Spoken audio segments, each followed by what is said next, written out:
I want to bring in now Rich Goldberg, former White House National Security Council Director of Countering Iranian Weapons of Mass Destruction.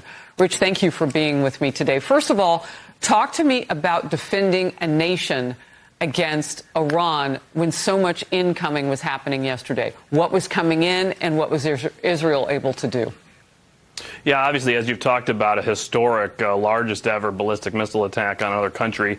And remember, people may not understand this, Israel is the size of New Jersey.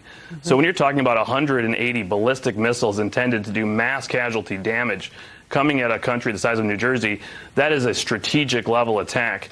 So we saw the Arrow 3 system that Trey just talked about, the Arrow 2 system. These are very large interceptors meant to take down ballistic missiles.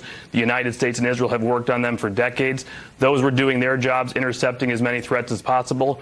We had our own U.S. Navy assets with our sea-based interceptors launching as well, air assets trying to do what they can. Ultimately, there are a lot of missiles that did get through. Some of them were probably allowed to get through because they were tracking to a vacant area. Others may have caused some minor damage. Can you tell at this point what was targeted? A lot of, what will turn out to be propaganda, but maybe some of it might be proven true. We don't know. But does it look like there were people who were targeted? And did they target any of the Air Force or things like fighter jets and those types of things? When we've been hit, I think back to Pearl Harbor, not that this was close to that, but they usually will go for keeping American pilots out of the air. Yeah, what the Iranians have said, and certainly from where you see a lot of the impacts that we were able to detect, a couple of major air bases being targeted, potentially the Mossad headquarters being targeted. But let's remember, a lot of these missiles didn't hit their targets. And we saw a Palestinian man being the one actual death from these attacks, reminding us this regime doesn't care about Palestinians one iota. This isn't just about destroying Israel. This is about exporting their reign of terrorism. But in the end, if you're going to launch 180 ballistic missiles at a country the size of New Jersey, and they're not all going to be precise, I mean, God help us. This could have landed on some major civilian population center. And that's why, ultimately, Israel can't just sit there and say, well, we have Arrow.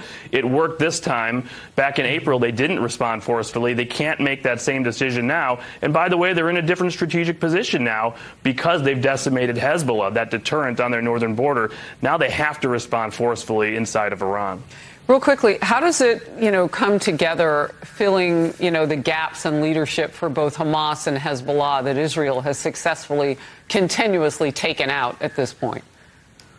You can try to put somebody in on top. I heard one person sort of joke that whoever's now running Hezbollah is the guy who didn't have the beeper when all the beepers went off. But in general, I mean, think about the brain drain, the institutional knowledge, the leadership, the ability to inspire people in the field.